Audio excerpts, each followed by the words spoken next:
hello, hello. Welcome back to Let's Play Final Fantasy XIV. The queue popped more quickly than I thought it would. It said 13 minutes and it popped within 3. So here we are, going in again. And we're going to do Byakko. Get him out of the way.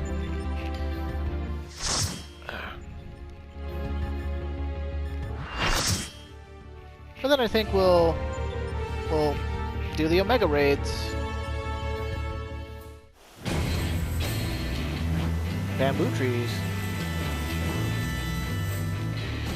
It begins. Receive of me my fury, children of man, and quell it!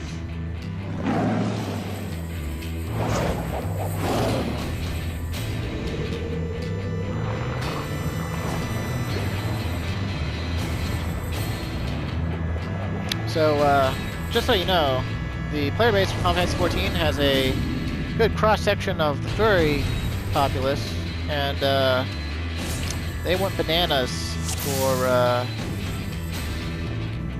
There is no turning back! for Tony the Tiger here.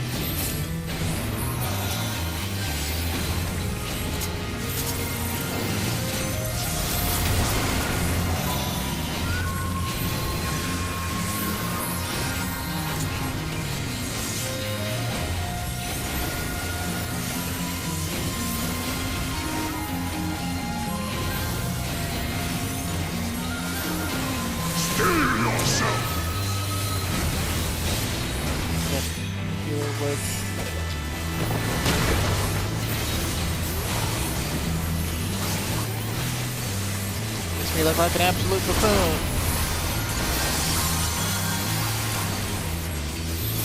Oh, that's okay. I've looked like a buffoon before.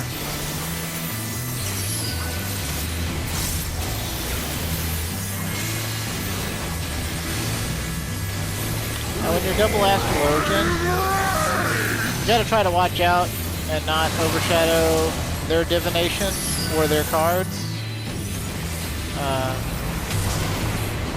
Which, as long as you watch out for it the first time, the stagger effect of timers, you know, the fact that everything's on a timer in the game, it should, you know, make you be okay. So.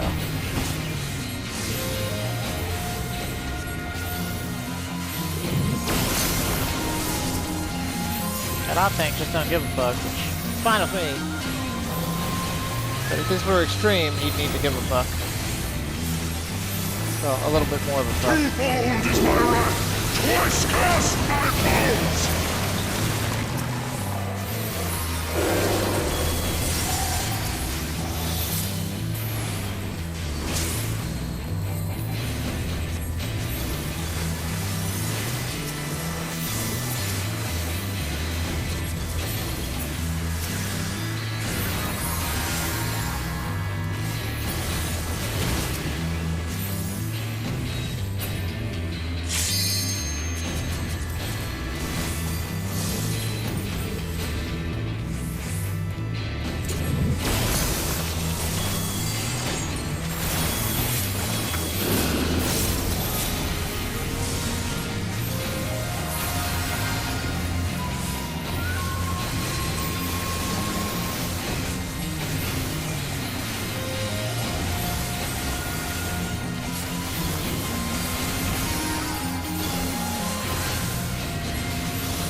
Creation trembles before my might!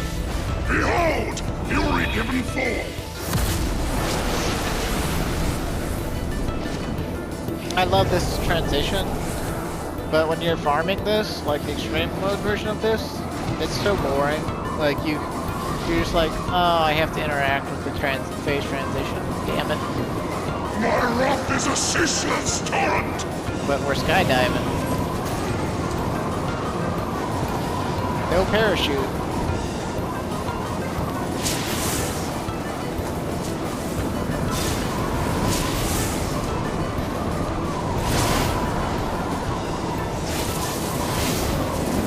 Both these paladins.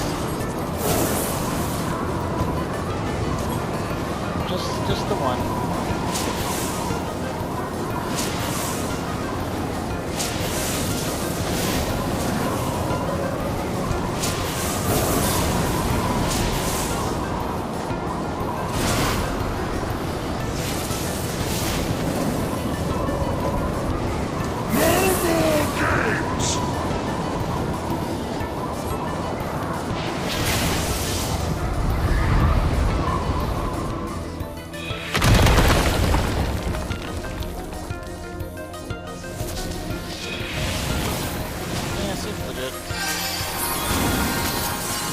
ashes with you!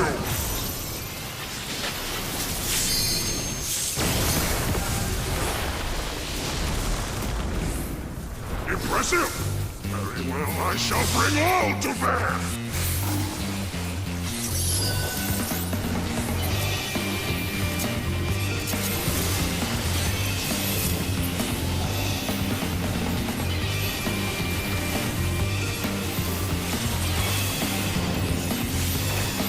Lightning Shift!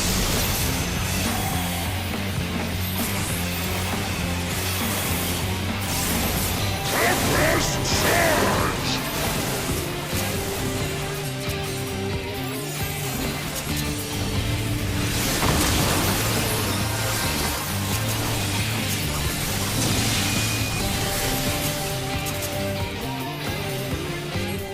Lightning Shift!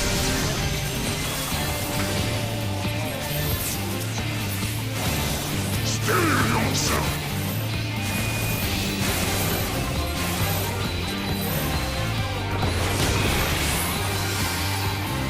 You're mine!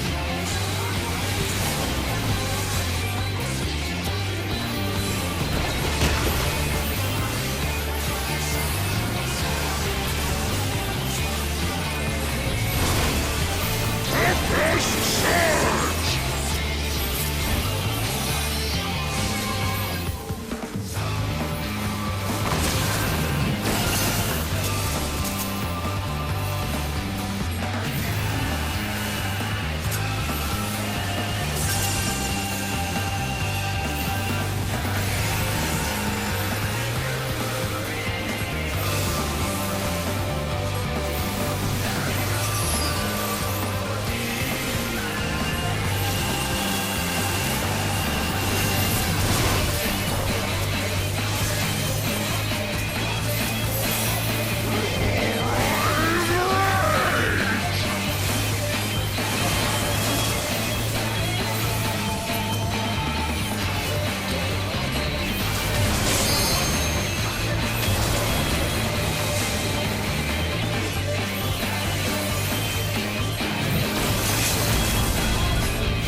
Stronger than I dared hope!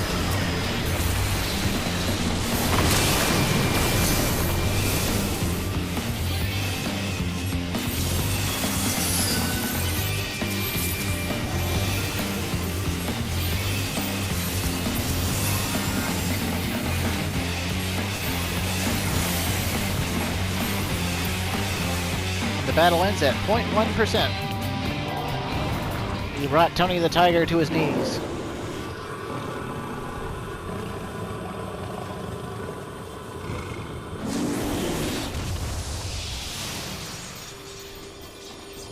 It's like a primal, but it's not.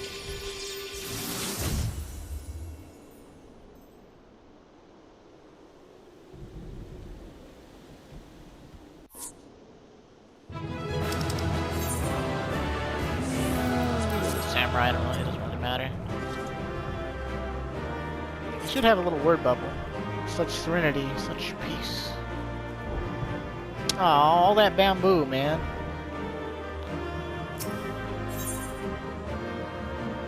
Maybe we can find some pandas to feed it to. I don't know. Hey, look, triple commendation. Oh, yeah.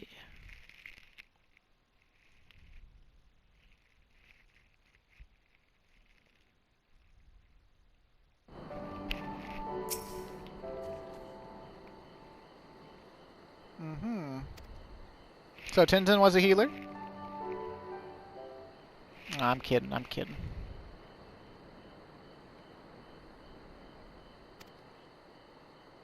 Long before the kingdom of Doma, huh?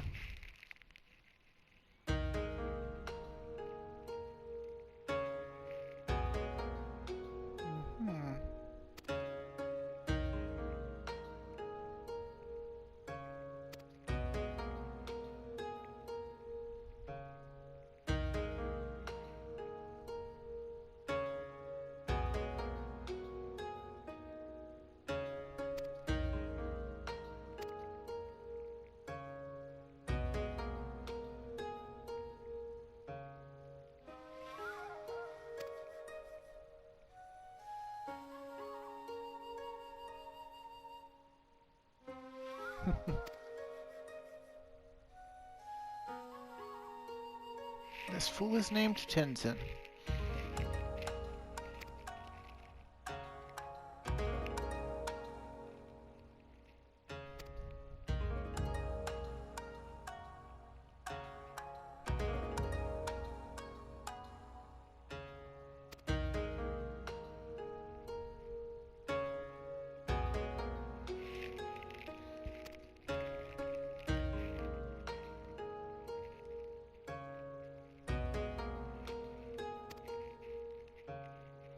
Aww.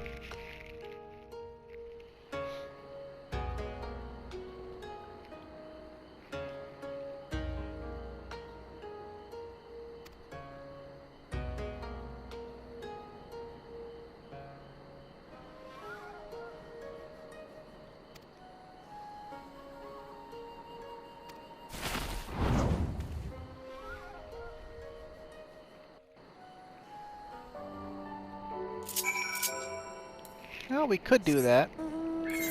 Or we could go back to the Deltascape and unlock that raid series and do that raid series because it is a raid series, an 8-man raid series. The third one. Now. There's always an 8-man raid. There's always 24-man raid. What's funny is apparently there's a large section of the player base out of the millions of people who play this game who, when they hear or see the word raid, they get scared and they refuse to do that content. And I only found this out because they made the Crystal Tower raids, you know, the Crystal Tower 24-mans that we just smoke, you know, as if they don't even exist.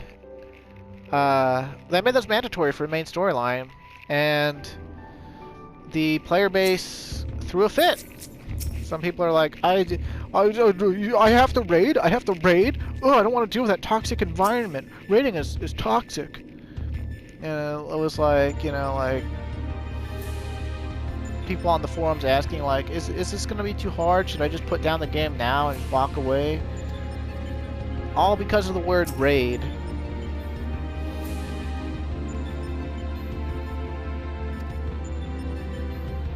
There you go, call me old friend again.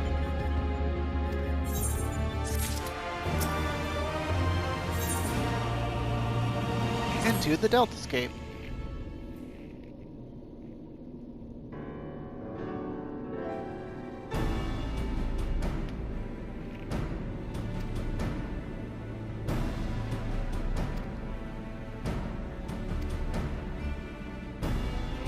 And look at how this is a part of Stormblood's theming about strength being really important, right? Because here we are, you know, like, we spent all of the first part of the expansion trying to gain strength, and here we are with Omega being like, I'm going to find out who the strongest being is.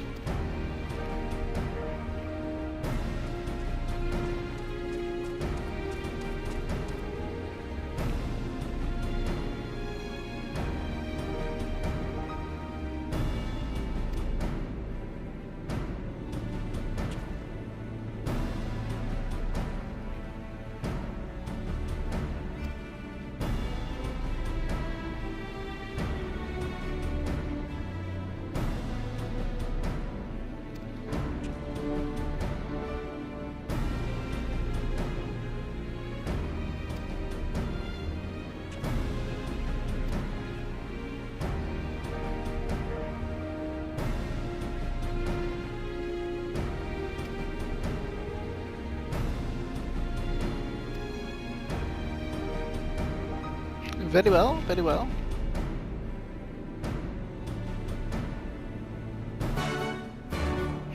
Quest accepted. Plan? No, not plan. There we go. Let's see, what's in need for raid roulette? Because that's the only way we're gonna get into this damn thing. DPS? That's unusual, but okay. Dragoon it is. 8 minutes, it says. We'll see about that. See anything different? Nope. Okie doke. What about you? Let the Inquisition begin, huh?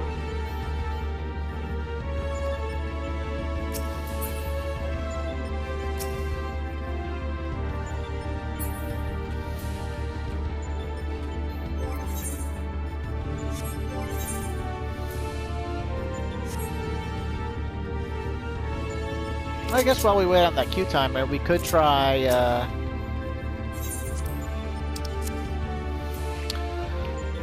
going and advancing the Auspice side quest line. See what the Auspices have in store for us in the Ruby Sea. I think Anokoro would technically be the quickest one to teleport to. Because if we went to Temamizu, we'd have to either fly all the way out of the cave, which would take us to the east, or we'd have to go through 2 slight loading screens for getting through the bubble into the ocean and then up out of the ocean.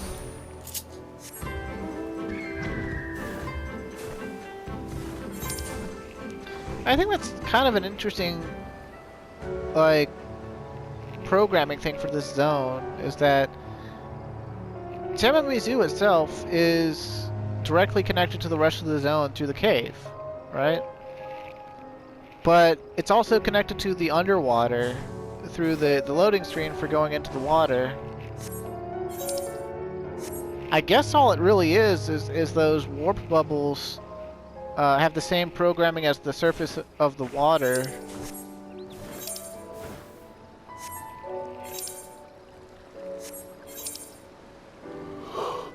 Look at all that map herpes.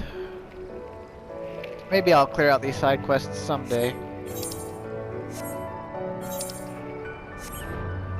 The problem is they hadn't figured out yet that people don't like to have to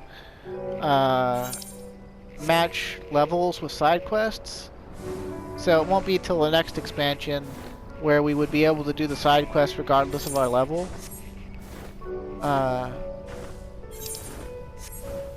Though I might just do them anyway, because you know we're not gonna cap on main storyline or dungeon experience alone without multiple runs of everything.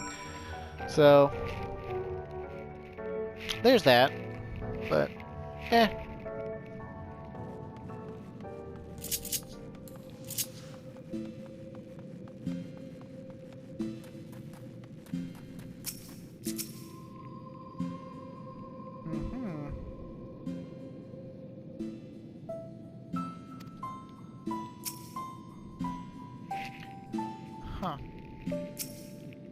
Interesting.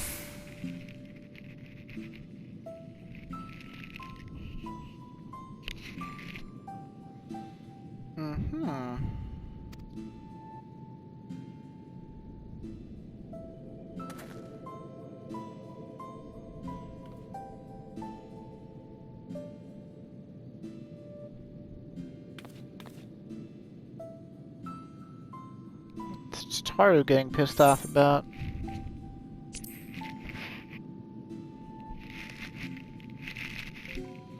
Oh ho ho, you needn't be so concerned. You know well the power of the Kojin's incantations, yes? I have but asked Soroban to undergo a little training that he might assist us with the maintenance of the wards. He has demonstrated a remarkable aptitude thus far, in fact.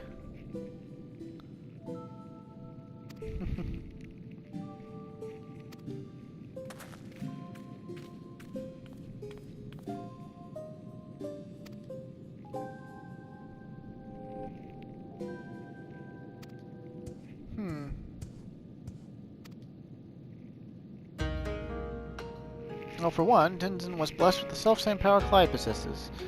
The Echo, I believe it is sometimes called. Alas, as you probably know from personal experience, such individuals are often regarded with suspicion, if not outright fear. Nevertheless, Tenzin was a generous soul who was ever eager to aid his fellow man. Indeed, he died as he lived, fighting for the sake of those he loved. You see, when he faced Koryu, we 4 lords were still quite young and weak. Not even auspices, in truth. and we could not look on helplessly as the two dragged one another to the brink of death. For the last of his strength, Tenzin imprisoned the mortally wounded Koryu. He then bequeathed to us a sacred treasure, a crystal which shone with an otherworldly light.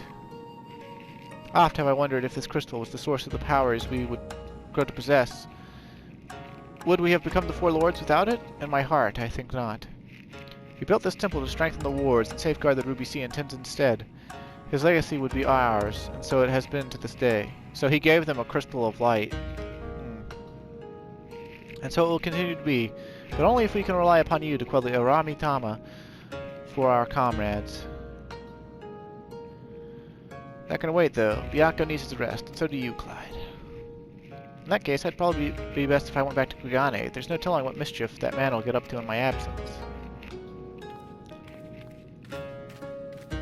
Nothing that he wasn't already getting up to.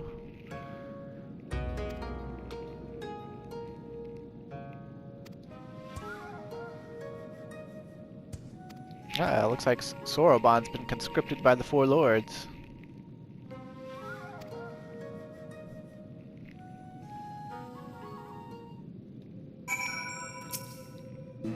I gotta go to Temamizu, huh? On my plight, that is to say, great honor.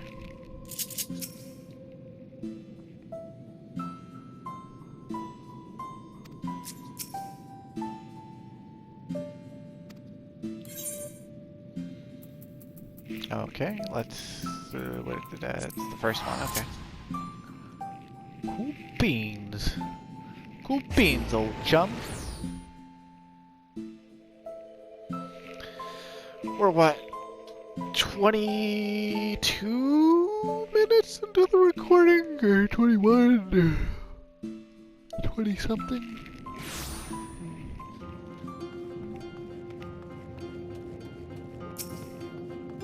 Bunjin. Okay.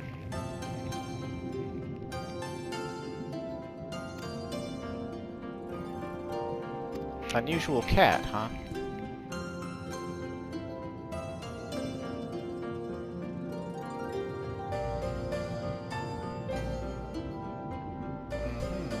Welcome to go to and from the temple as you like. Okay.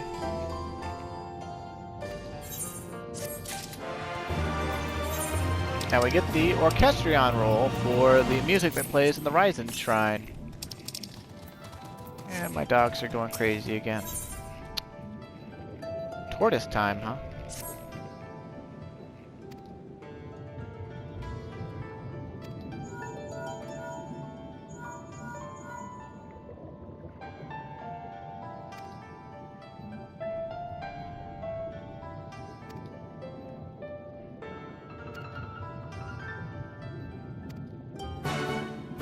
What absolutely fortuitous link pearl timing. Maybe Clyde's link pearl is just always on though, and people are listening in to his conversations he has with other people.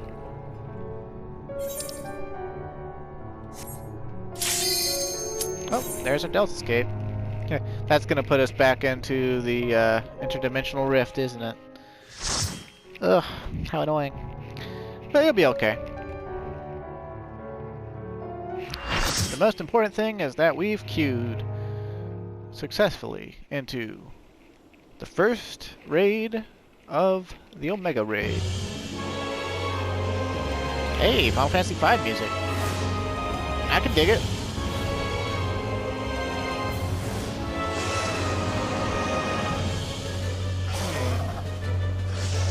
Alteroid, huh?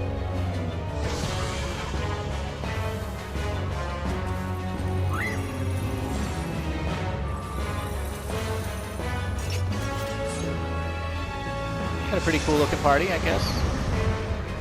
That one dude has a really cool looking book.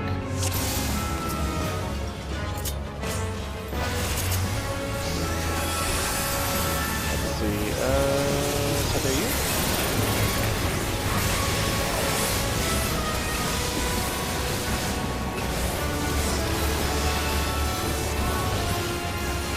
And this raid progressed already.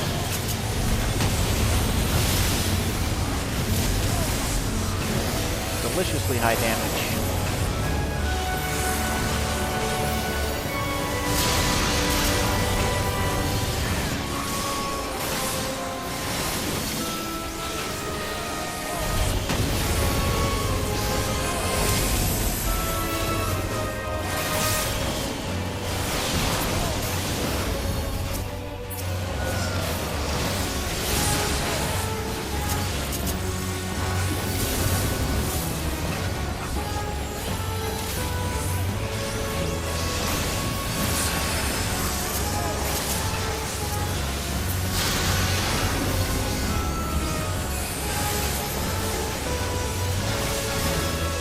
kind of weird to see it actually have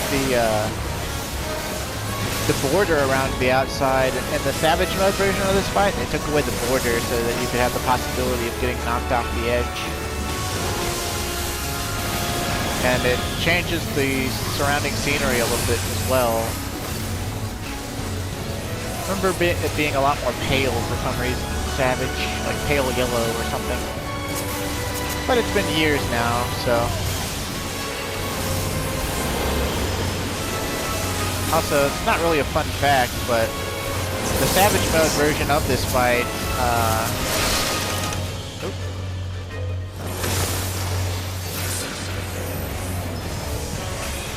I was doing it on a re-clear. It was like week 2 or 3 re-clear for the fight, and it was the same night that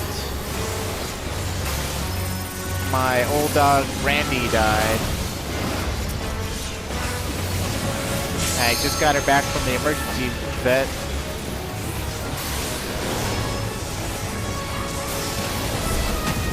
And, well, she died. Her heart stopped. There was really nothing I could do for her.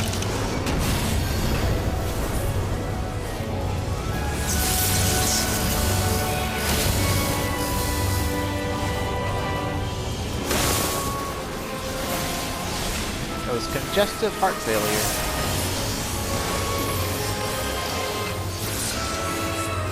And our vet trip for her that night to the emergency vet had actually sped it up in a way.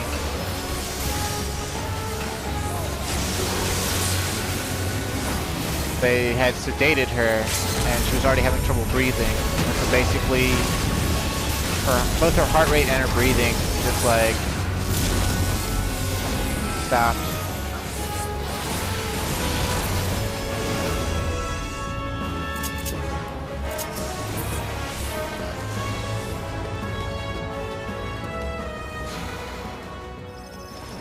That's one of our challengers, or yeah, one of our challenges defeated. In Final Fantasy V, the real Altoroid, it's like an old man. It's like a prison cell filled with old men, and they,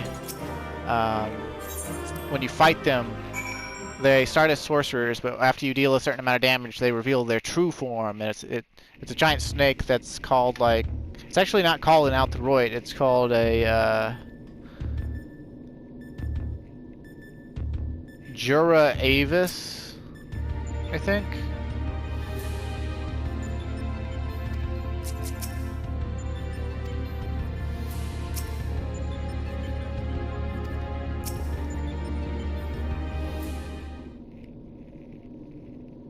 So that's a whole thing. Oh, even Nero's clapping.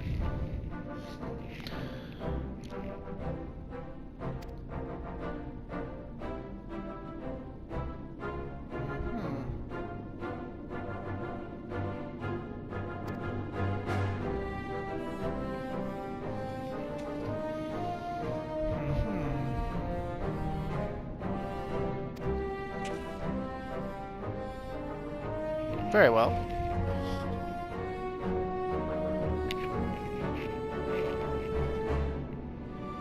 The remaining 85 subjects, huh?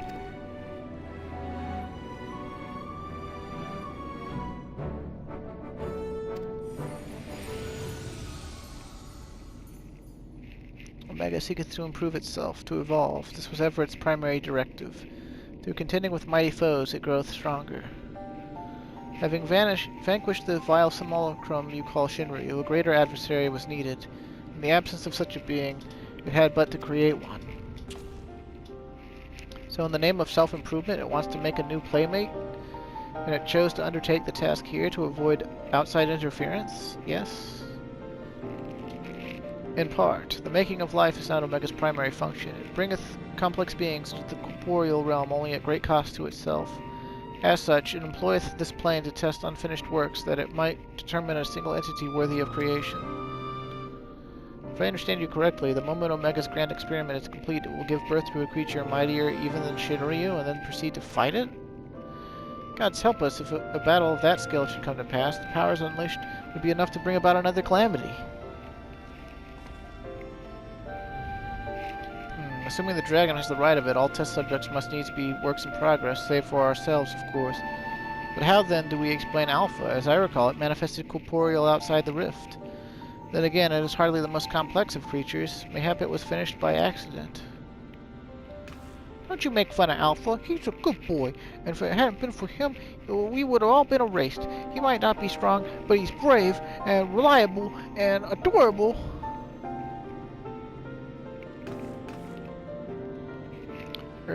Changing the subject for a moment, Chief. After you lost track of Omega, you said you re-engaged its stasis systems, right? Meaning something somewhere isn't working like it should. I only ask because me and Wedge have done pretty much all we can here, and we're wondering if it might be worth going to Cartno to look into it. That would be a great help. Nero and I can handle things at this end.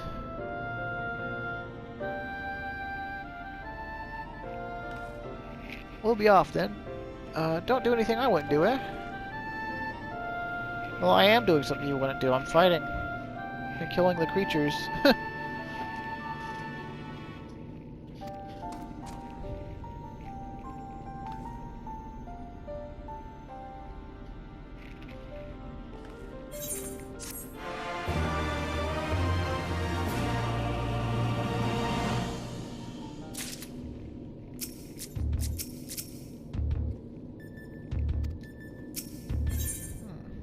Catastrophe waiting, huh?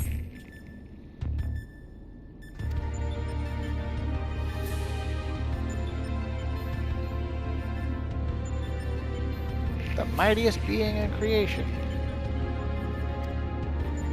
Yeah, sure, why not? Subject Delta 2 is capable of manipulating gravity. How fortunate then, but I recently chanced to assemble something which might mitigate its effects. An anti-gravity gimbal. May it serve you well.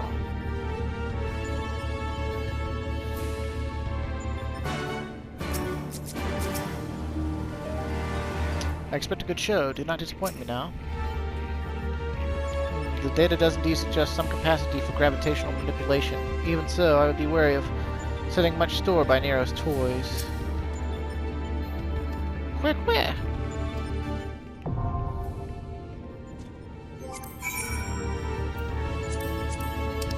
But I'm on Team Wark.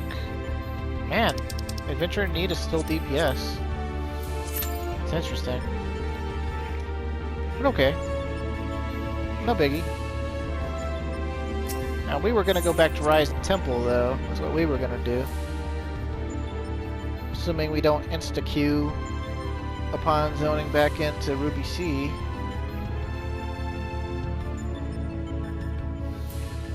I guess if your load times were good, you could warp to Kugane, then zip out to the Ruby Sea, and it would be slightly closer to the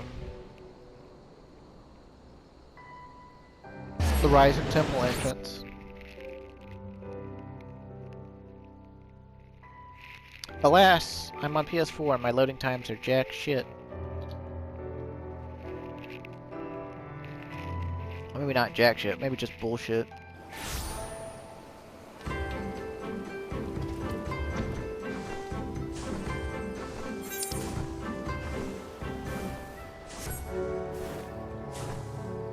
Let's go skim the water.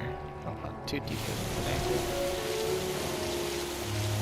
I like doing this for some reason. Kind of makes an annoying noise though, so maybe I'll spare your ears. Or maybe I won't. Aww. Whoops. Didn't really mean to do that, but okay. How does that even work? I can't do H.C. Bailey impressions. How does it even work? No, I just can't. I do not have the voice to impersonate H.C. Bailey. One of my favorite Let's Players, though. Definitely my inspiration. part of my inspiration. My other inspiration is I just like to talk about games. And talking to myself into a TV screen is adequate.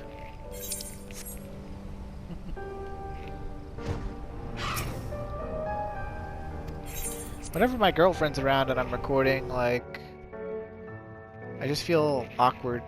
Like, she doesn't mind, she doesn't care. I mean, she thinks I'm an adorable idiot. But I sort of mind because, well, it's...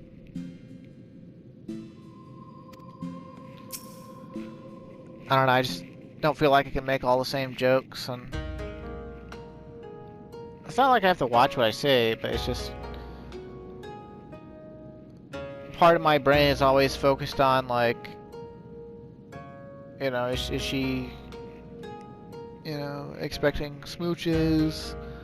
Like, what's going on with her while she's in the room, you know? That's Tataru, Tataru, Ta-ta-ru! And I'll thank you, do not forget it, or else you'll get no takoyaki from me. Little urchin Tataru.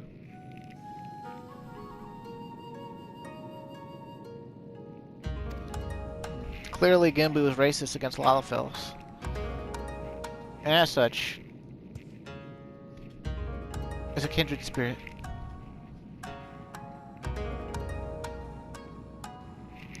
Though he is not without potential, Soroban as he is, simply lacks divinity.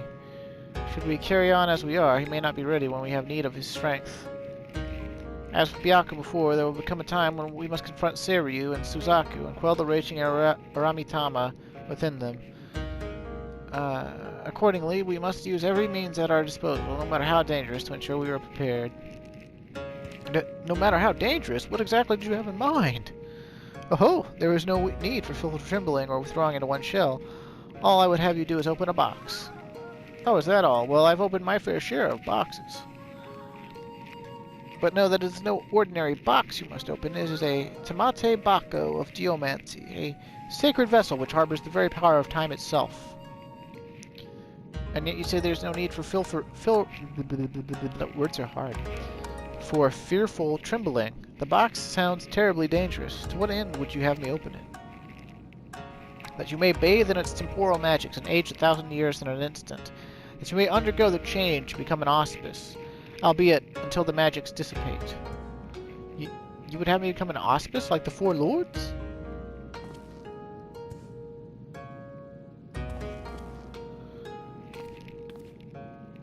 Hold on, Clyde, didn't you come across one of these Tamate Byakko and Shisui of the Violet Tides? You did, didn't you? Yeah, it turned me into an old man.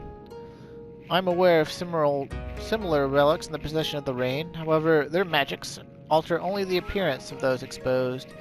A mummer's trick, a glamour altogether unlike the phenomenal power of the Tamate Byakko we seek. Know that this is no legend, but incontrovertible truth, for the one who created the Tamate Byakko of geomancy was a fellow auspice. Like many of us, he had lived long enough to see comrades become consumed by the Aramitama, see them descend into madness and lay waste the lands they had sworn to protect. Like many of us, he had no choice but to put an end to their rampages. This auspice knew full well that he was destined to share their fate, so before he too fell from grace, he resolved to craft the Tamate Byakko of geomancy, and when his work was complete, he bathed in its magics until he was no more. By the Kami, he chose to die while his mind was still his own? I don't know what to say. Once the true potential of the box was understood, that it could bring death to an auspice, it was decided that it should be placed under lock and key in the Swallow's compass until we had need of it. However, the grand mausoleum of King Ganin? Yeah, Ganin? Has been abandoned to the Shikigami, forever bound to its halls as guardians, and only a warrior of surpassing strength can hope to overcome their trials. So that's me. Steel yourself, Soroban, until the moment Clyde returns to the Tamate Byakko of geomancy. You must train like you have never trained before. Yes, of course.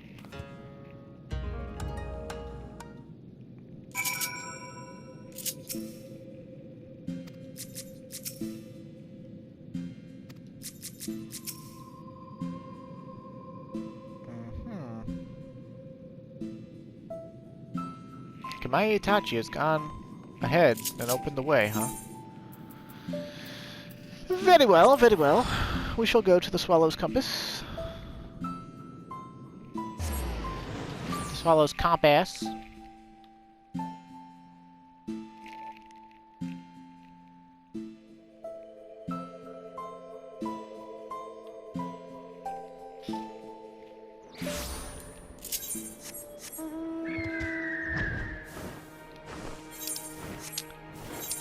But I think between this video and the last video, you can kind of see what I mean about Stormblood being sort of chunked up. Like, I mean, none of the plateaus, like when you reach them, have any sort of clear, concise progression because of the fact that, you know, you get access to everything at the plateau all at once. So unless you already know what you're doing, you know, it's easy to get lost or easy to sort of like think, God, geez, how much is there, you know? Especially if, like, you're of the mindset, oh, I need to be getting to the end of the game because that's the good part. And it's like, no, the whole game is the good part. Like, shut the fuck up. It's the same game from, you know, early level to high level. You just have less skills to work with.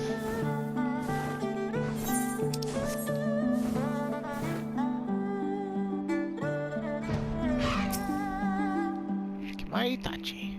Hey, you made it. Finally, I've been waiting here forever and a day. But hey, it's not like we've got potential calamity to worry about or anything.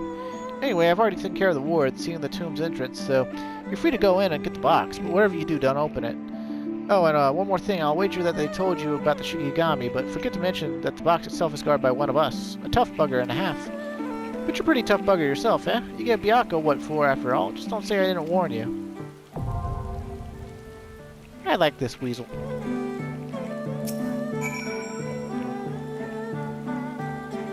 Why are you talking to me? I'm not about to brave a tomb full of Shikigami for a box that can kill my kind. That's your job. Okay.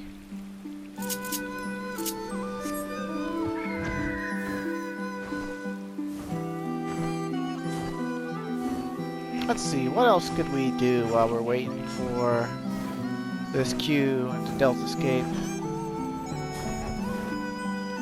Well, we've only got, what, like...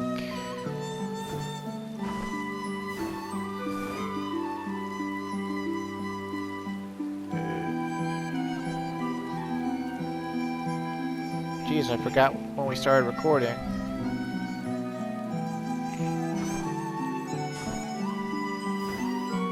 How long? Oh man, I really gotta like pay attention.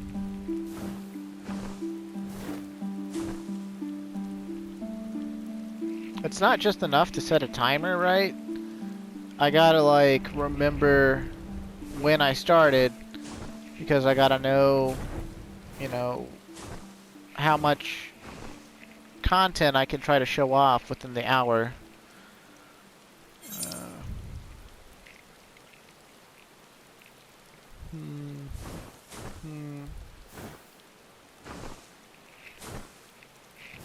We could either try to lock. Oh, well, there it is. Okay, never mind. We'll be fine. We'll be fine. I mean, we'll probably be fine, right? We started this video off with Byakko, and it was like 5:20, like 5:22 or 5:23 or something. Byakko took like 10 minutes.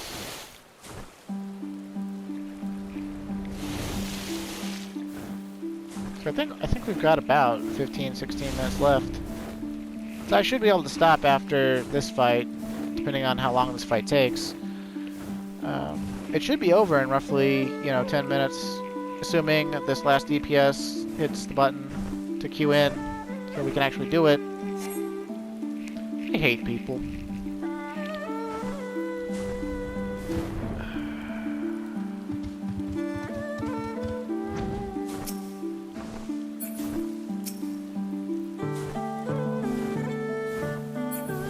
And the queue's not reappearing instantly. Why? Like, why does that happen? I don't get that. That was 7 out of 8 people were ready. One DPS didn't hit it. So now, like, the forming party, like, there should be 2 tanks, 2 healers, and 3 DPS. Like, why does the forming party go away? I mean, I suppose it's possible that when that happens, you know, it means that there was a preformed party that was in the queue, and then that, like, someone didn't accept because, you know, like, they had, like, a friend or something like, I want to go too, so they, like, withdraw or whatever.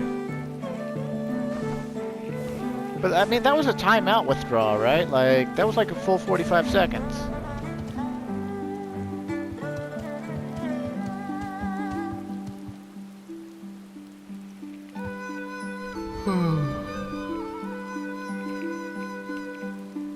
I'm trying to think about what else I could show you while we wait on crap like this on occasion.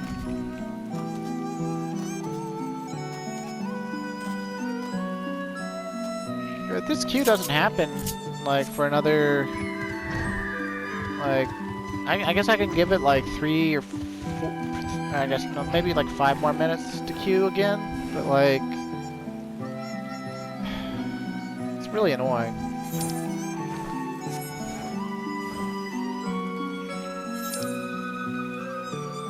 But also, you see, the Swallow's Compass is like a building that's built into the side of this mountain. And if you look over that way, you see those roots that are like spiraling up through the mountains? I don't think we can walk on them, but we'll get really close to them because the Swallow's Compass is like somehow leads up into those very mountains. So it's pretty cool. It's a pretty cool dungeon.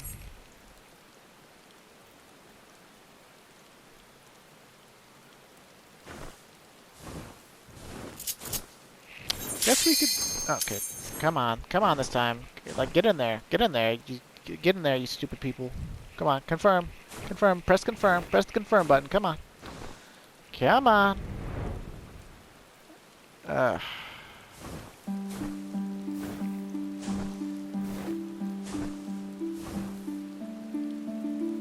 And again, the last DPS just can't press confirm. He's like, oh, okay, finally, Jesus.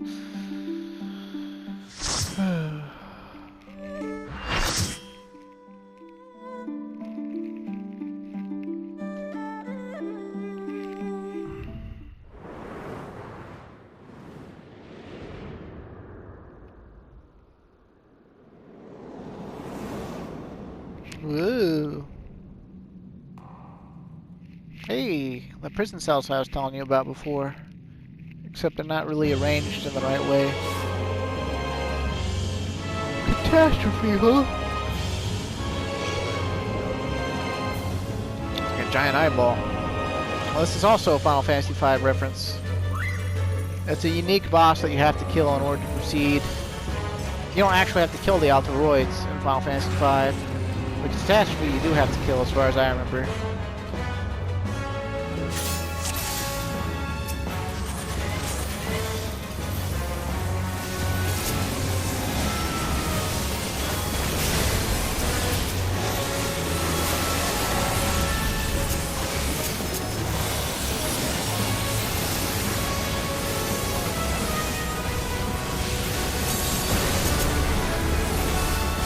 Got a bunch of earthquakes, and you use the float device to avoid the damage.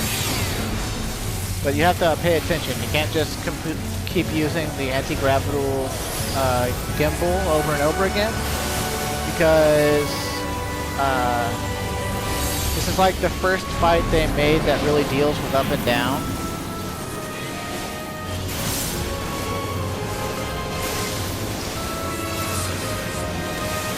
And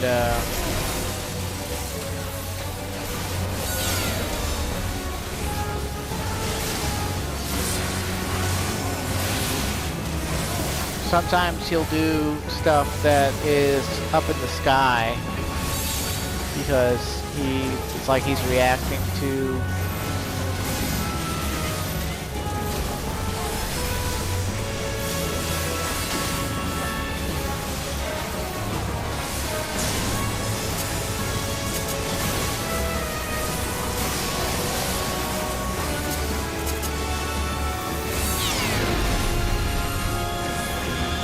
It's fairly simple and normal. The Savage Mode version of this fight was decently difficult, though. It wasn't, like, outlandishly difficult, but it was difficult enough to be fun, while easy enough to be clearable, like, week 1 or whatever, by, like, most groups that had any inkling of raiding experience in 14.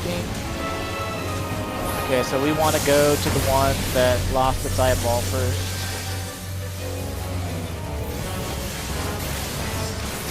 Move epicenter.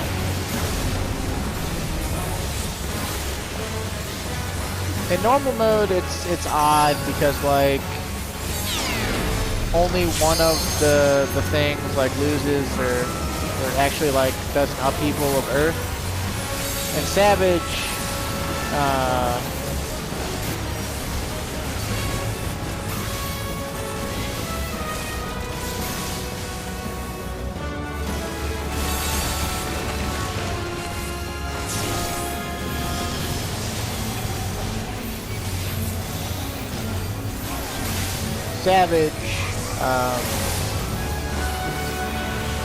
no, the thought escapes me. I don't even know what I was talking about, and I was blathering on, and then I was like, ooh, mechanics. I did them. I think it was the epicenter attack. In Savage, 3 out of 4 of the things does the thing, so that's what I was blathering on about.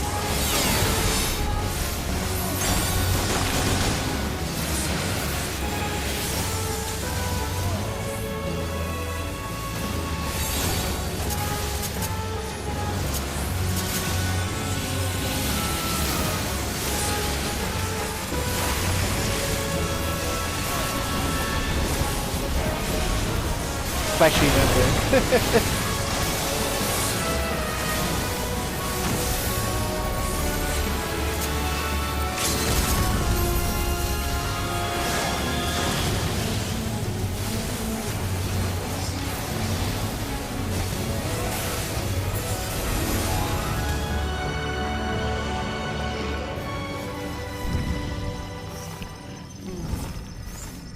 Good seeing you again, Catastrophe.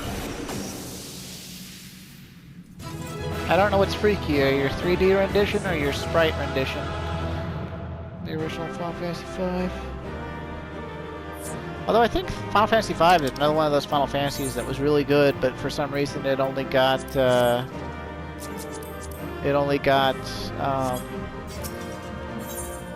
like a Game Boy Advance and a PS1 port or whatever. And the PS1 port was the first one that came out in the States, and its translation and localization was absolutely horrid. But, yeah, that's the way some people know it, so...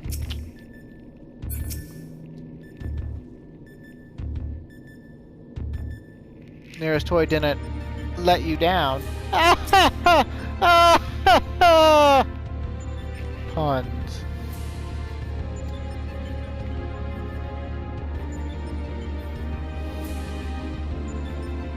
Just wasn't intended for use on living. Well, let's just say it wasn't exactly its intended use.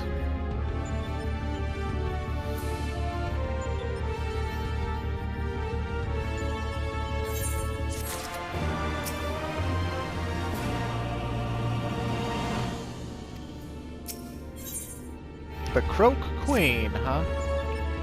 Is that also some sort of pun?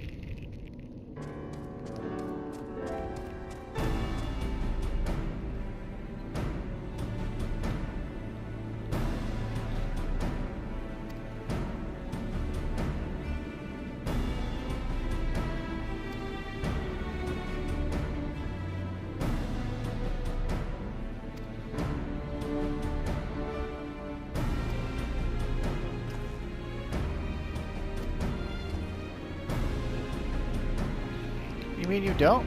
Well, I suppose a blue-blooded brat such as you would have no interest in humble folk tales.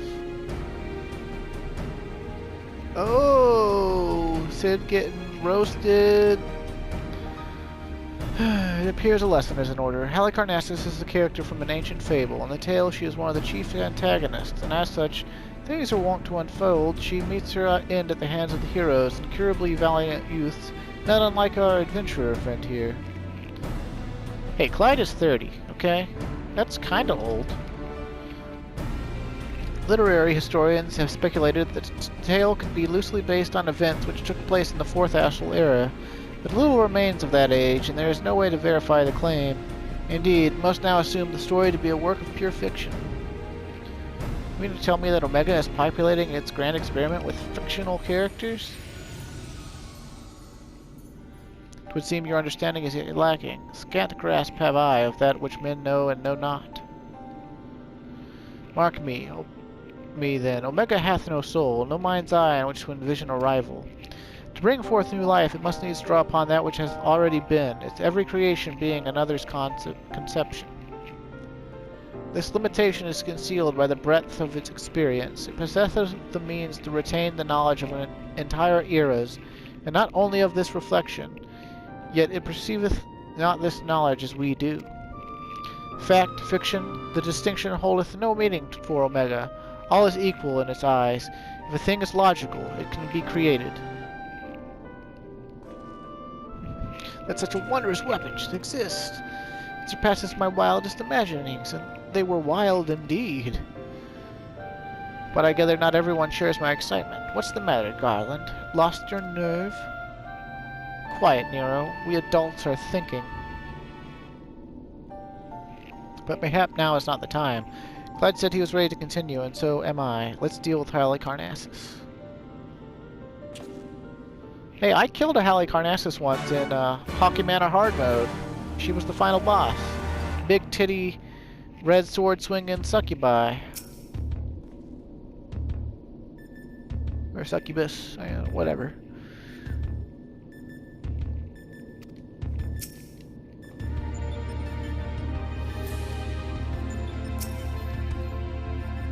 Quit.